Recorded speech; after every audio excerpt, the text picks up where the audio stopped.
Let me tell you something I've never said out loud, not even to the mirror. There's a place I once knew, a place where truth was dragged to court in handcuffs while its killers walked free, draped in medals. A town where tears were taxed, laughter was licensed, and silence was the only legal prayer. They called it Riverstone. It started with a whisper. It always does. Just a whisper under the breath of a mother watching her tap run dry again, even though her son works at the water ministry. Then came the march. Not angry. Hopeful. Defiant only in its innocence. They called themselves the Daring Ones, and no name ever fit better. They were young. College kids. Hustlers. Street poets. Sons of jobless fathers. Daughters of unpaid teachers. They weren't asking for mansions or miracles. They only wanted to know. Where is the water? Why is our bread shrinking? Why does the president's son fly drones while our kids dodge bullets in the valley? It was the 14th of Mourning Month, which we used to call April before the cost of living rebranded our calendar. They walked through the market, not chanting slogans, but questions. The butcher dropped his knife.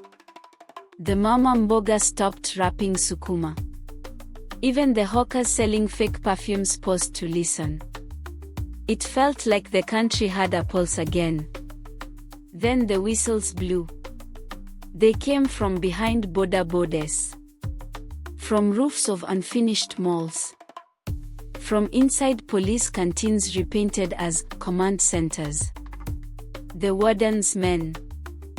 Black boots. Crimson gloves. No names.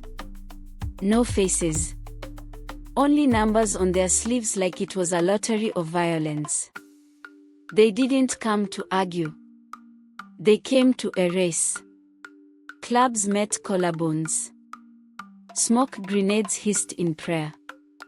And the square where kids once played Katie turned into a crime scene with no tape. One of them, Nia. She wasn't even 17. Got wedged between a mango cart and a riot shield. Her scream could have broken a window. But nothing broke, not even protocol. They beat her until the fruit was pulp. Then they beat the pulp. Just to make sure. The news didn't cover it. They were too busy live streaming the first daughter's perfume launch. Or maybe the second lady's golf tournament. I forget. Up on the hill, behind a gate taller than our dreams, the magistrate sipped herbal tea. Surrounded by foreign roses, singing fountains, then sycophants who clapped when he blinked. He looked at the footage and sighed. Some children must learn discipline. No mention of Nia. No mention of the march. But by sunset, the warden's men had received silver coins for exceptional restraint. In other words, kill the questions, then by the silence. But the questions didn't die. Not all of them. Because on the edge of Riverstone, in a crumbling building no one visits unless they're desperate for records or ghosts, lived an old woman. The archivist. She wore no robes. Held no titles. Just ink-stained fingers and a fireproof memory. She didn't march. She didn't shout. She wrote. And 2 days later, posters appeared all over town. This is Nia's last scream. These are the faces of the missing. This is what silence supports. People stopped smiling. The market turned grey. Even the beggars refused coins they once fought over. That's when the magistrate panicked. He summoned the Chamber of Clerks, his loyal choir, once called Parliament, but now renamed like a bad rebrand of shame. Instead of investigating the killings, they summoned her. The truth teller. The woman with the ink. They sat in chairs shaped like thrones and said, "We have reason to believe she once worked with the old press." She's trying to destabilize Riverstone. The town square filled. Not with rage. With confusion. They didn't say Nia's name. Not once. They put the pen on trial. They put the parchment in prison. And the people, God help them, started to forget. Started to doubt. Started to say, well, maybe she exaggerated. Well, maybe the footage was edited. Well, maybe peace is better than truth. That's when the magistrate smiled again. But one person didn't forget. Kito. Nia's brother. 12. Skinny.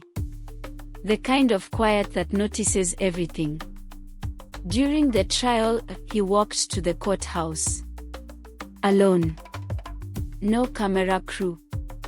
No chance. Just Nia's torn scarf in his hands. And in the tiniest voice that somehow filled every corner of that marble hall, he asked, "If they killed my sister, and you silenced the truth, who are you protecting?"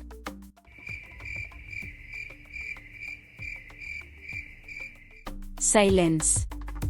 Even the peacocks in the magistrate's garden froze. The clocks said nothing. Their mouths, once so full of noise, became tombs. And something cracked. Not loudly. Not immediately. But it cracked. Like a dam you didn't know was leaking. Like a lie you repeated one time too many. They tried to spin it. That night, the national broadcast aired a story about how Kito was traumatized and being misled by radical archivists. They showed a clip of him buying ice cream once, as if joy invalidated grief. But it was too late. The boy with the scarf had pierced the curtain. And once a curtain falls, even the actors start to panic. Because Riverstone wasn't fiction anymore. Not after sugar hit 500 a kilo. Not after the finance minister blamed TikTok for poverty. Not after the president told people to plant trees while ordering new fuel-guzzling escorts. Not after Nia. Not after Kito. You want to know the scariest part? Riverstone isn't a place. It's a pattern. It's what happens when power forgets humility, when justice marries politics, and when truth gets tied to a chair with a script shoved in its mouth. So if you see a boy holding a scarf, listen. If you hear the name of a girl no one wants to remember, remember louder. And if they tell you the one holding the pen is the problem, ask them what they're so afraid she'll write next. This post will probably get buried. Maybe deleted. But I had to tell it. Because sometimes, the dead don't stay quiet. And sometimes, the truth refuses to stay buried. Even in Riverstone. Especially in Kenya.